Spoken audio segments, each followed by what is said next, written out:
phase finale. On se retrouvait avec Groupama face à Axon Racing. Donc Axon Racing, c'était un bateau archimédien. Groupama, un bateau volant, c'est un peu Icare contre Archimède. Ça s'est passé sur une première manche que Groupama a très bien navigué, mais il y a eu une erreur stratégique à un moment qui a été faite par le bateau Axon, qui a laissé son adversaire partir.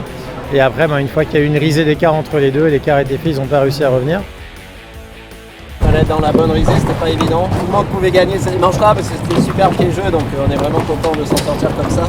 Sur la deuxième manche, on a vu un beau match au niveau du départ. Et là, on a vu une rotation de vent de près de 100 degrés. Et à ce moment-là, le vent est monté un petit peu. Groupama a décollé sur ses feuilles. Et là, elle a clairement largement dominé la course. Le petit vol, ça nous laisse aucune chance de revenir par la suite. Mais bon, le mal était déjà fait. Donc, c'est le jeu, hein, c'est comme ça. Ils ont été meilleurs, c'est tout.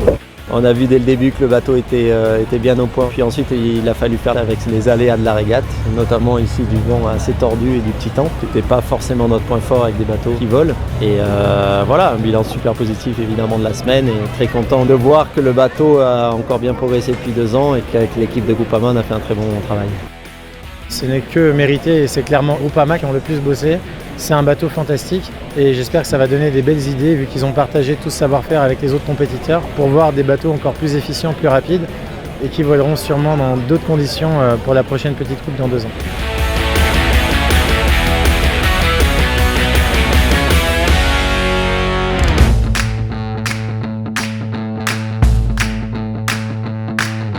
La Little Cup se court sur des classés, alors c'est vrai que c'est des plus petits bateaux que la Cool America, mais finalement le règlement est tellement ouvert qu'on peut essayer de faire beaucoup plus de choses. Donc on peut se lâcher dans l'aéro, dans l'aile, dans les foils. C'est un petit bateau aussi, donc ça permet de faire beaucoup d'essais.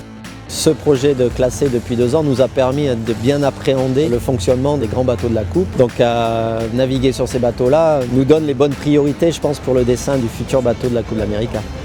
Comme le plan d'eau est un peu différent de Falmouth, on a un peu poussé pour être plus performant et un peu moins stable, parce qu'ici l'eau est très très plate. Et aussi la capacité de voler un peu plus tôt. On a vu qu'avec cette nœud de vent, on arrive à voler au près. Ça, c'était un des objectifs parce qu'il y a un vrai énorme gain lorsque le bateau se met à voler par rapport aux adversaires qui n'arrivent pas à voler. On est efficace et en aéro et en hydro, tout simplement. Il y a moins de freins sous le bateau et il y a moins de freins au-dessus du bateau. Je pense qu'on a une aile qui est très très réussie dans les détails et dans la façon de la régler. Je pense qu'elle fonctionne très très bien. Et donc on sent vraiment qu'on a quand même de la puissance et on démarre pas mal par rapport aux bateaux qui n'ont pas de foil. Et après, dès qu'on va assez vite et que les foils commencent à porter, là on entre dans un nouveau monde. On va toujours 4-5 nœuds plus vite que quand on n'est pas capable de voler. Mais la façon de gagner ce genre de régate, c'est voler un peu avant et puis surtout jamais s'arrêter de voler, jamais tomber. Les premières fois on se fait peur parce que ça va trop vite et après on s'habitue et c'est fantastique, c'est un peu stressant. Mais quand on a confiance dans son bateau, dans la stabilité, dans le fait qu'on peut passer les vagues sans scratcher à chaque vague comme on le faisait à nos débuts, ensuite on est détendu et on prend vraiment du plaisir à être à 30 nœuds à quelques centimètres de l'eau. C'est assez impressionnant. Et en même temps il n'y a pas beaucoup de bruit au près quand on décolle, que le bateau glisse sur l'eau sans aucun bruit.